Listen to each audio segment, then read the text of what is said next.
Salut, bienvenue dans ce cours sur les valeurs à l'aquarelle. On va commencer par patouiller avec quelques petits exercices pour bien comprendre et on passera à une démo. On commence par la définition. Ben ouais, faut bien. Alors la valeur, qu'est-ce que c'est mes amis? La valeur, c'est la clarté ou l'obscurité d'une couleur. Est-ce qu'elle est claire ou est-ce qu'elle est sombre? On parle aussi de niveau de gris. T'as toute une échelle de gris entre le blanc et le noir. Et je vais te proposer un petit exercice qui a l'air trivial comme ça, mais qui ne l'est pas du tout, tu vas voir, en tout cas qui fait comprendre des trucs. Parce que quand tu parles de niveau de gris, c'est assez facile de comparer un gris à un autre et de dire Félicia c'est lui le plus sombre de gris. Et tu sais pas nécessairement me dire ça clairement quand on passe aux couleurs. Donc explorons-le avec cet exercice là que tu me vois en train de faire, qui a l'air d'être un genre de dégradé, un nuancier, mais pas du tout. J'essaye de faire une ligne avec une couleur, du plus ou moins foncé, ou plus ou moins clair, ça dépend dans quel sens tu le prends. En tout cas, je fais une ligne par couleur, pure, je la prends direct du tube, et je vais essayer de faire correspondre les valeurs et de monter graduellement en valeur au fur et à mesure que je fais ce tableau. Donc il me faut une couleur qui est quelque part intrinsèquement plus sombre et on va essayer de trouver exactement le même niveau de valeur en colonne. Si tu comprends mieux comme ça, j'essaye de créer des colonnes de valeurs similaires avec des lignes d'une seule et même couleur. Je laisse dérouler et tu vas bien voir. Faire cet exercice est intéressant pour deux choses. Regardez comment je me dépatouille à prendre d'un carré dans l'autre pour pouvoir faire soit plus clair, soit plus foncé. Et à la fin, j'ai pris ça en photo et tu vas voir, c'est hyper marrant. Je l'ai transformé en niveau de gris pour voir si j'avais réussi à être similaire. Et on va avoir une petite surprise. J'ai enlevé les piscines du jaune parce que j'avais vraiment besoin de pas mal d'eau pour créer une couleur claire qui soit acceptable. Et du coup, je veux que ça sèche de manière relativement uniforme. Donc j'enlève les piscines par absorption avec mon pinceau avant de continuer sur le orange. J'ai posé la couleur à partir du 3e rang parce qu'il m'a semblé que j'aurais une valeur relativement similaire en faisant comme ça à celle du 3e en jaune. Si j'y arrive pas, que c'est trop foncé, je rajoute un petit peu d'eau et j'en enlève. Et si c'est trop clair, il faut que je rajoute du pigment dans le carré, c'est tout. Hein. C'est juste ça l'exercice. C'est en même temps un super exercice de gestion de l'eau. Je le fais avec un pinceau Cosmotop Nova 5570 numéro 8 de Da Vinci. C'est pas mal parce que les poils, c'est pas des poils naturels. Clairement, ils sont assez rigides et ils vont me permettre de mieux contrôler l'eau parce que le poil n'offre pas une rétention d'eau dingue. Il est bien droit et ça fait partie de ces pinceaux où quand tu veux un petit peu contrôler ce que tu fabriques, c'est pratique. En plus, les poils sont durs, donc je peux fouiller dans mon godet pour aller vraiment presque frotter la couleur. Alors, petit aparté, je sais que je l'ai dit à beaucoup, ceux qui me suivent l'ont entendu plusieurs fois. Moi, j'utilise des tubes, donc je vais arriver à une valeur foncée beaucoup plus facilement à la fin. J'ai juste à, théoriquement, plonger mon pinceau dans le tube, mettre à peine de l'eau touillée vaguement, et j'ai une couleur très crémeuse qui est au maximum de sa saturation et souvent du coup de sa valeur, du coup très sombre, au plus qu'elle peut, quoi. Et là, j'ai dit que je creusais dans mes godets. Alors, pas exactement, j'ai sur ma palette des tubes. Je mets du tube au-dessus de ma palette et je m'en sers tout le temps. Ce qui fait que ma palette contient énormément de peinture déjà quand je commence, puisque j'utilise pas toute ma peinture de toutes mes couleurs de ce que j'ai mis. J'en mets sur ma palette et après je la laisse sécher, je l'oublie et je recommence avec la même couleur. Donc ça fait un peu l'effet godet si tu veux, malgré le fait que quand même on peut dire que les tubes ont plus de pigments. Et donc ça me fait d'encore meilleurs godets quelque part. Donc tu me vois galérer un petit peu pour le vert, c'est un oxyde de chrome. Le jaune est un Winsor, donc un PY110. Et puis on a un rouge cadmium en dessous et puis un vert oxyde de chrome. Et on aura un bleu Winsor, le PB19. Non, le PB15, pardon. Je confonds avec mon rose primaire. Le bleu Winsor est à tendance rouge. On a vraiment quelque chose d'assez profond qui se rapproche de l'outre-mer.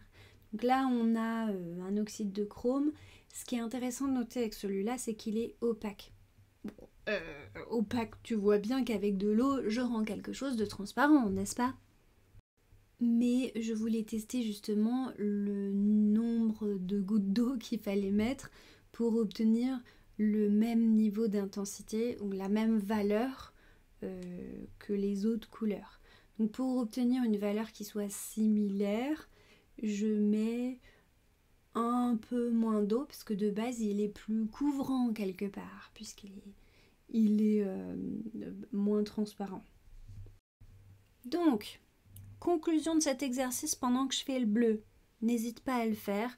Je te les ai tous mis en temps réel à peu près. J'ai fait 3 mini-coupes par-ci par-là, etc. Mais c'est pour que tu puisses te rendre compte de vraiment par où je commence, comment je galère, quelles sont mes reprises. C'est très clair et très net à l'image, donc tu peux voir tout de suite que là par exemple, je commence là où je pense que ça va aller et en fait je suis beaucoup trop foncée. Pourquoi? Parce que y a des couleurs comme ça qui ont une puissance intérieure, une valeur qui est déjà plus sombre. Le bleu, clairement, il éclate tout, quoi. Quel que soit le truc avec lequel je mélange, même ça le fonce, alors que c'était une couleur claire, tu vas voir après. Donc je commence trop bas par rapport aux autres lignes pour faire des colonnes cohérentes. Je vais devoir donc me corriger. Puisque oui, on veut créer des colonnes de valeurs similaires. C'est ça l'exercice. Je suis pas similaire. Je sais pas si tu le vois ou pas, mais c'est un bon entraînement pour l'œil de se dire mais qu'est-ce qu'elle veut dire par là? Est-ce que je pense pareil? C'est intéressant. Donc on constate que l'apport d'eau nécessaire pour créer une valeur plus sombre est moindre pour une couleur déjà intrinsèquement sombre. Ça c'est clair. Et deuxièmement, qu'est-ce qu'on constate? Qui est un peu une surprise, c'est qu'à l'œil, j'avais l'impression d'être à peu près égal en termes de valeur, mais en fait, ça constitue un carré très progressivement beaucoup plus sombre que je pensais. On est quasiment sur quelque chose de mathématiquement de plus en plus sombre au fur et à mesure que je dépose la couleur qui est intrinsèquement sombre. Le bleu serait plus sombre que le vert est plus sombre que le rouge, et le rouge est plus sombre que le jaune. Tu vas me dire c'est un peu enfantin, Félicia. Non, en fait, j'avais l'impression de poser les mêmes valeurs, ce qui est rigolo, parce que c'est pas exactement les mêmes valeurs. Donc ça va jouer quand tu vas faire un paysage, ça va jouer quand tu vas faire n'importe quoi à l'aquarelle. Donc on a aussi d'une part le niveau d'eau qui varie un peu, tu vois, ça remue le cerveau, et d'autre part, quelque part, la valeur qui varie en fonction de la couleur. Ça fait quand même 2 paramètres qui font que tu peux être confus à certains moments. Toujours important de bien plisser les yeux pour mieux se rendre compte, ça annule un peu la couleur, tu te rends mieux compte de la valeur. Deuxième petit exercice, alors tu peux le faire ou pas, le premier c'est bien vraiment de le sentir dans tes mains, donc de le faire et d'essayer de faire à peu près comme moi. Essaye de prendre en photo ce que tu as fait et de le changer en noir et blanc. Tu vas voir, ça va peut-être être très intéressant aussi pour toi. Le deuxième, il consiste à dire qu'une couleur rabattue n'est pas forcément égale à une couleur sombre. Il ne faut pas confondre le gris avec le sombre. Et donc je vais te le démontrer par A plus B ici. On a le bleu qui est super sombre. Ensuite, je te remontre le rose. C'est un rose primaire, tout bête, le rose permanent de Winsor. Bah déjà, je mélange le rose avec le bleu, je vais obtenir du violet. Et déjà, tu vas voir que en fait, le bleu et le rose, qui est plus clair que le bleu, ne font pas nécessairement une couleur moyenne. Je vais mélanger aussi plus tard du jaune avec le bleu. Ça va pas redescendre la valeur du noir, ça va augmenter le pigment quelque part, ça va presque s'additionner en termes de valeur. Du coup, c'est intéressant. Ça le fait pas toujours pour tout, d'où la confusion quelquefois avec le gris qui serait le plus sombre que tout. Non, c'est pas parce que c'est gris que c'est une valeur sombre. Il peut y avoir du gris clair. C'est bête à dire, mais une fois qu'on le dit et qu'on l'énonce comme ça paraît plus simple. Du coup, mon violet, c'est pareil, je peux le décliner en quelque chose de plus clair. Donc, qu'est-ce que je voulais dire par une couleur rabattue n'est pas nécessairement une couleur plus sombre. Là, déjà, on a une couleur mélangée qui peut être claire. Tu vois bien, le violet, ça peut être plus clair. Oui, ça, ok. Maintenant, une couleur rabattue, c'est une couleur à laquelle je vais ajouter sa complémentaire. Ajouter la complémentaire au jaune, le violet, c'est comme ajouter au jaune du bleu et du rose. Donc c'est comme mélanger les trois couleurs primaires. Quand tu mélanges les trois couleurs primaires, tu obtiens un gris chromatique, une nuance de gris en suivant que c'est la réelle primaire ou pas. Ici, le bleu n'est pas nécessairement la réelle primaire, mais on arrive globalement en patouillant à quelque chose qui a un gris légèrement teinté et qui est vraiment plutôt gris assez facilement, je trouve. Je te montre. Là, je mets du vert, du rouge. Je repatouille par derrière jusqu'à ce que j'obtienne mon gris. Je vais l'obtenir, je t'assure. Des fois, on peut avoir comme ça un peu plus ou moins de galère, mais on arrive de toute façon avec les trois primaires ou approchants à obtenir un gris ou approchant. Je le dilue et tu vois bien que ça existe en clair également. Voilà, j'ai du gris clair, du coup le gris n'est pas du tout intrinsèquement une valeur en soi. Pense-y bien, si tu veux assombrir une couleur, tu peux aller la rompre et tu peux aussi juste y ajouter du pigment ou tu peux ajouter une autre couleur. Ça marche aussi. Généralement, une couleur sombre plus une couleur sombre, ça fait une couleur très sombre. Voilà. Bon. J'espère que je t'ai pas embrouillé, que c'est assez clair. Donc on a vu, on récapitule. D'abord c'était simple. La définition c'est clair ou sombre, c'est une valeur plus ou moins lumineuse. Là je le fais aussi avec du marron pour te montrer que intrinsèquement le marron c'est foncé. D'ailleurs c'est ce qu'on a en tête, mais que ça peut être clair. Bon, voilà. Plus d'eau égale plus clair, moins d'eau égale moins clair. C'est pas sorcier, c'est la base de l'aquarelle. Et souvent, il y a une petite confusion entre la couleur et le fait que ce soit une valeur foncée. Voilà, magie. C'est les cuisines d'aujourd'hui, ça ressemble à ça. Tu distingues clairement les valeurs foncées des valeurs claires. On va faire un troisième exercice qui, lui, est destiné à parler hue. La teinte ou la hue, c'est la couleur pure, la couleur elle-même, sa teinte, sa coloration. On dit couleur, mais en vrai, on devrait dire plus teinte, à vrai dire. Tu vas comprendre avec mon exemple, c'est toujours mieux en pratique. Je veux créer une nouvelle couleur à partir de ces deux couleurs, donc j'utilise toujours le même bleu et je vais y ajouter plus ou moins de jaune. Est-ce que ça va changer la valeur ou la teinte, à ton avis? Tic, toc, tic, toc. Si t'as répondu seulement la teinte, mon capitaine, t'as presque raison.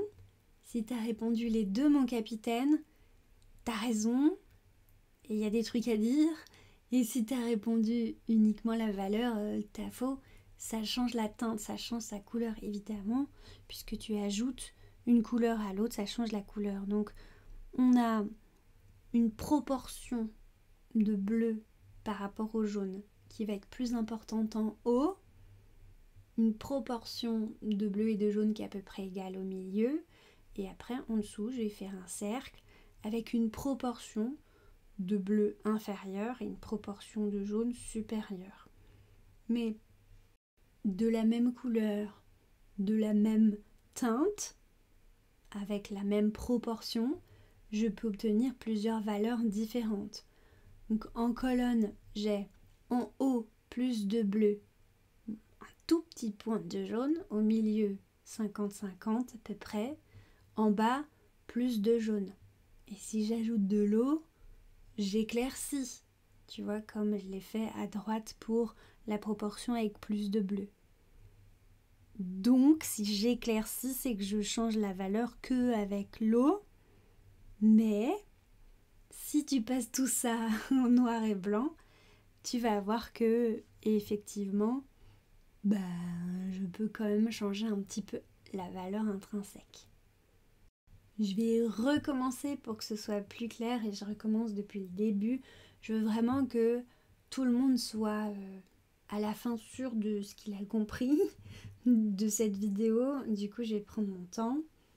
Là, je fais un bleu avec beaucoup d'eau et beaucoup de pigments.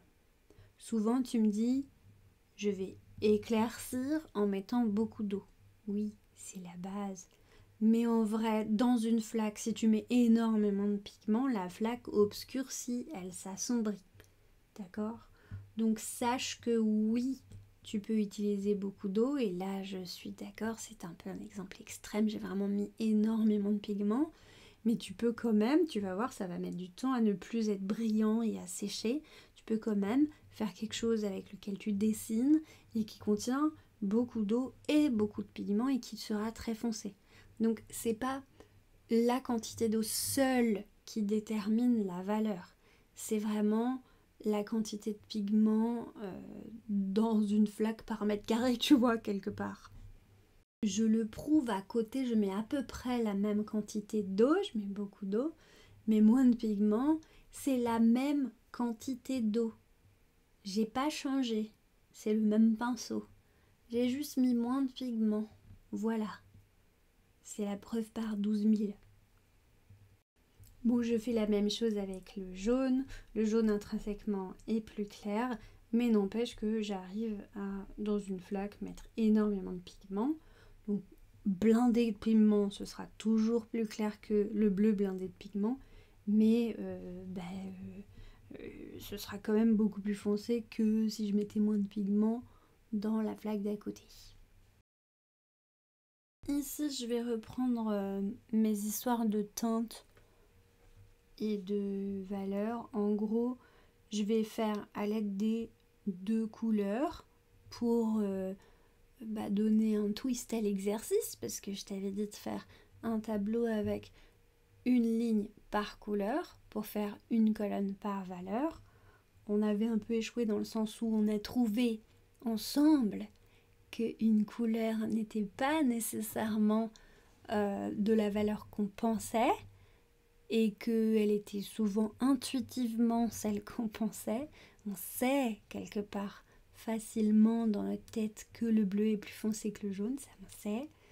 Après, il faut se fier à ses sentiments quand même et s'habituer à prendre des photos en noir et blanc pour vérifier ce qu'on fait sur notre peinture. Tu prends la photo, tu check. Ici donc, je vais du plus de bleu en haut au plus de jaune en bas, les 50-50 à peu près au milieu. On peut vraiment faire beaucoup de subtilité. Là, je m'en suis tenue à peu près 50-50, une majorité de bleu en haut, une majorité de bleu jaune en bas. Et du coup, je vais faire varier les proportions d'eau pour amener à quelque chose qui ait une valeur plus foncée vers la gauche et moins foncée vers la droite. Et ça va me donner ça Et là, on voit que j'ai bien réussi parce que j'ai fait un peu plus attention à mon feeling que à ma connaissance de ce que je mettais comme pourcentage d'eau, même si j'avais fait des corrections moi-même déjà, heureusement. Si tu fais cet exercice donc, tu prends en photo, tu passes la photo en noir et blanc, tous les téléphones font ça aujourd'hui, active les filtres et va chercher les niveaux de gris comme ça, il y a des filtres noirs et blancs, il y en a même parfois plusieurs, et vérifie si t'es juste, si tu tombes bien d'une colonne sur l'autre, si t'as bien fait ton taf, tu devrais te retrouver avec une photo un peu comme ça. Mais on n'est pas né pour faire des ronds, hein, les amis. On va faire un paysage quand même, une petite démo où on va s'entraîner. J'aurais pu aussi, j'y ai pensé après, mais la vidéo aurait été longue. Je te laisse ça pour une prochaine, peut-être courte vidéo, je ne sais pas. Dis-moi ce que tu en penses, si ça te fait envie, si c'est trop simple. Je pense que beaucoup de gens le font. J'essaye d'apporter une valeur ajouter quelque chose de complémentaire, des exercices qui sont peut-être différents que tu n'aurais pas vu ailleurs.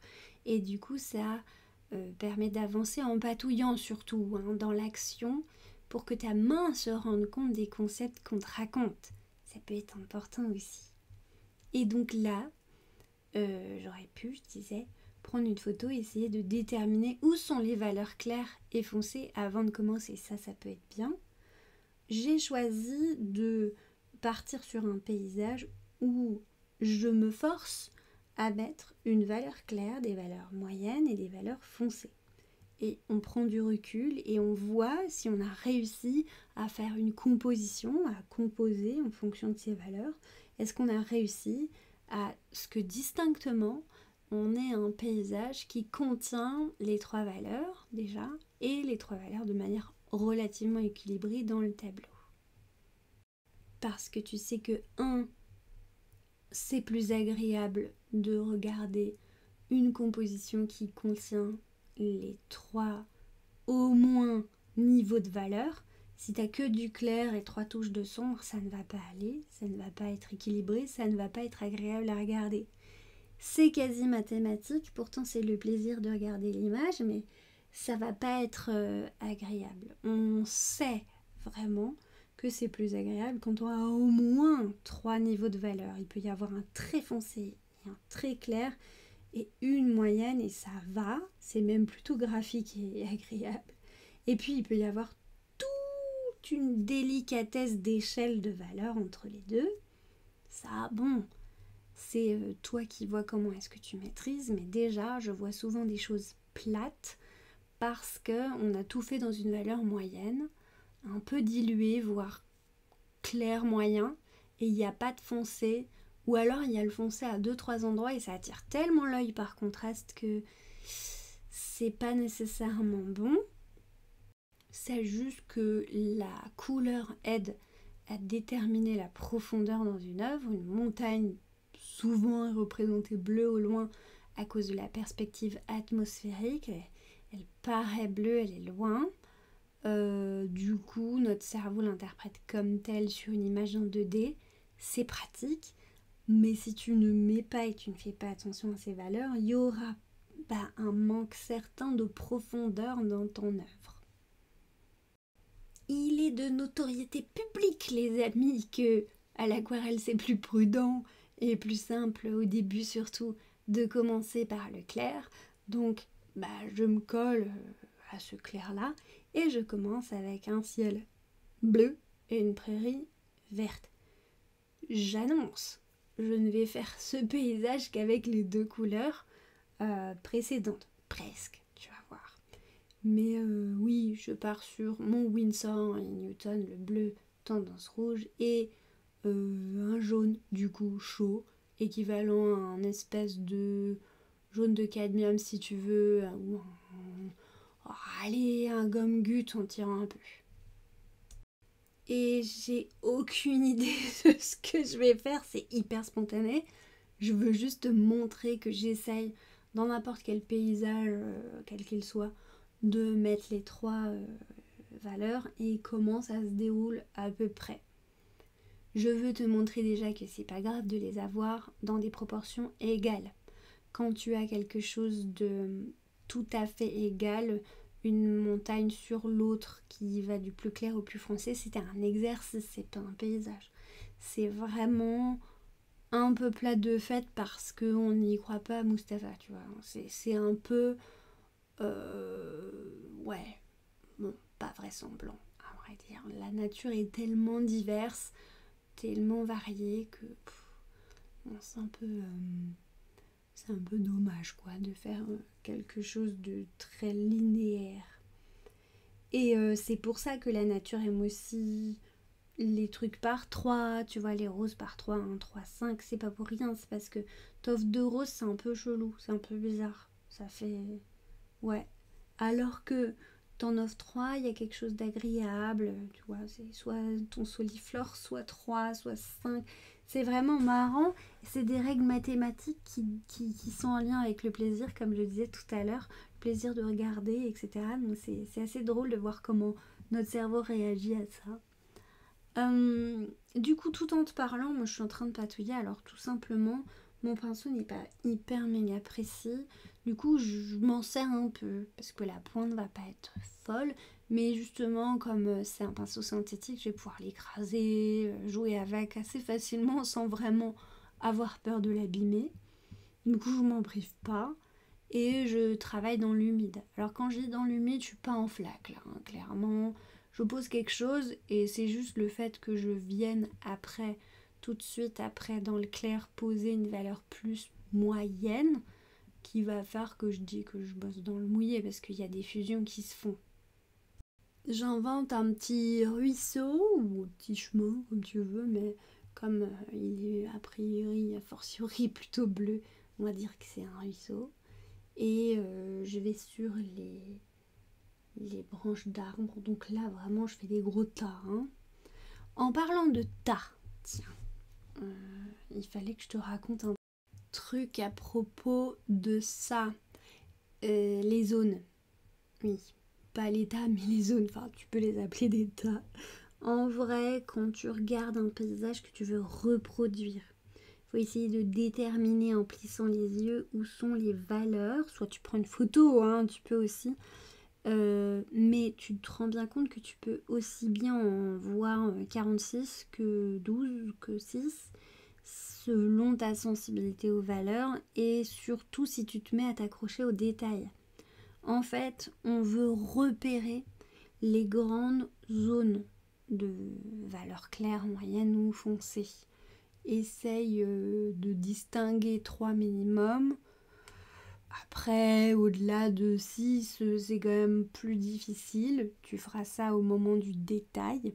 Mais au début, déjà, on détermine ça pour déterminer la composition et voir comment ça joue.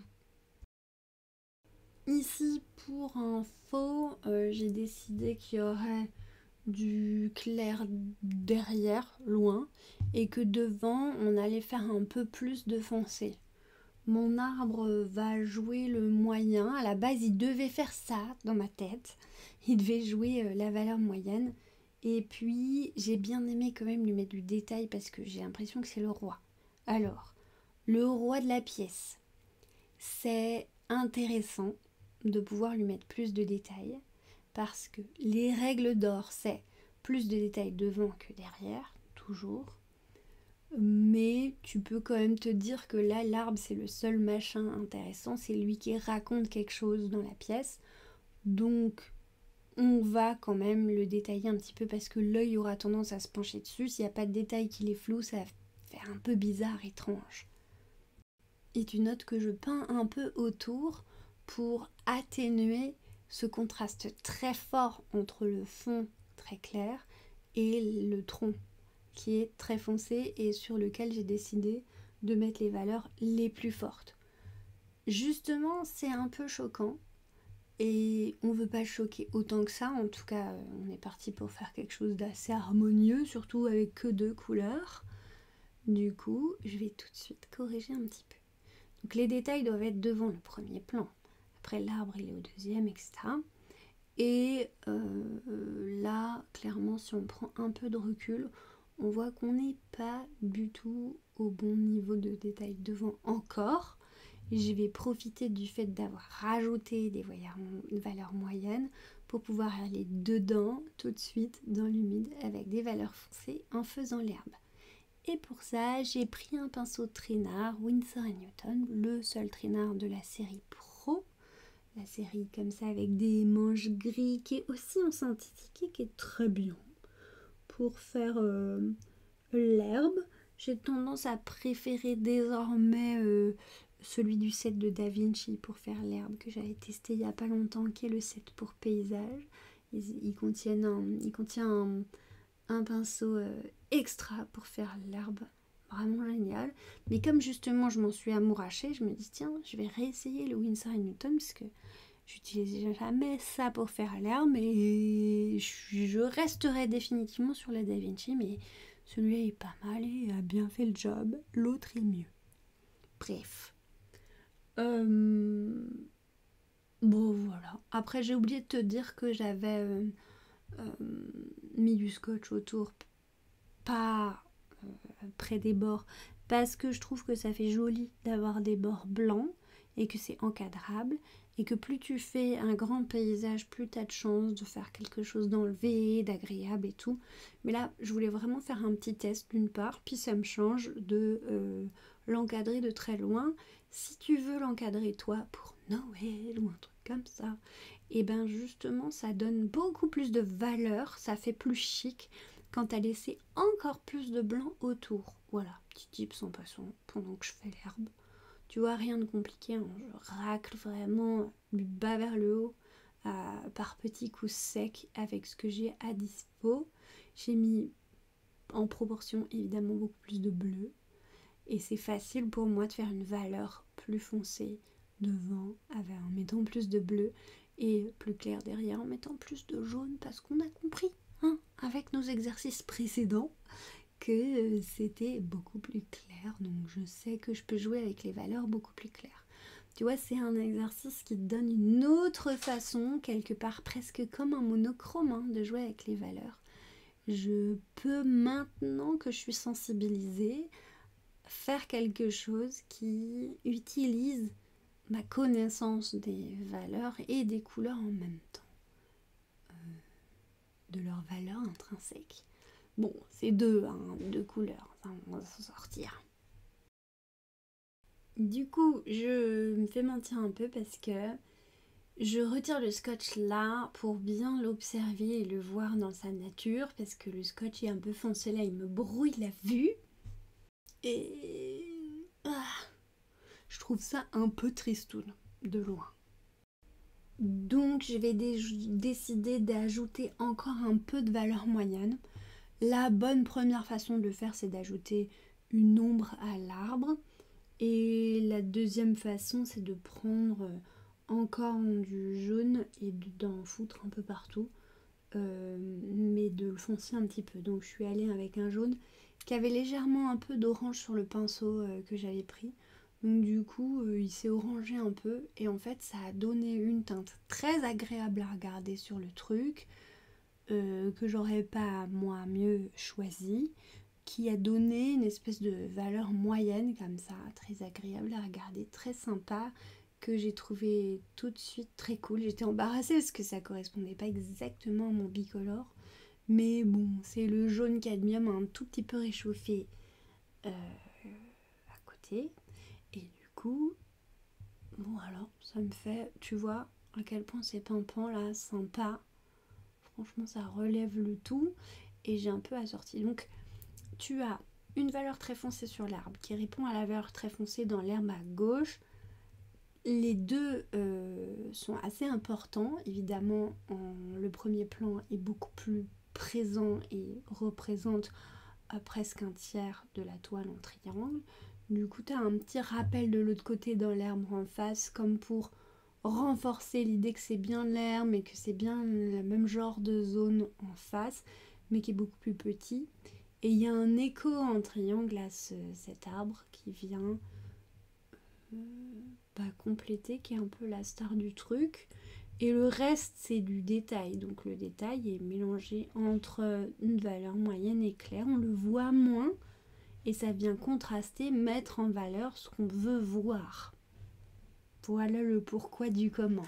J'espère que cette approche très pratico-pratique t'aura bien plu. N'hésite pas à me raconter si tu veux un peu plus de technique encore ou si ce niveau-là est bien. À la semaine prochaine en tout cas et bisous les abonnés.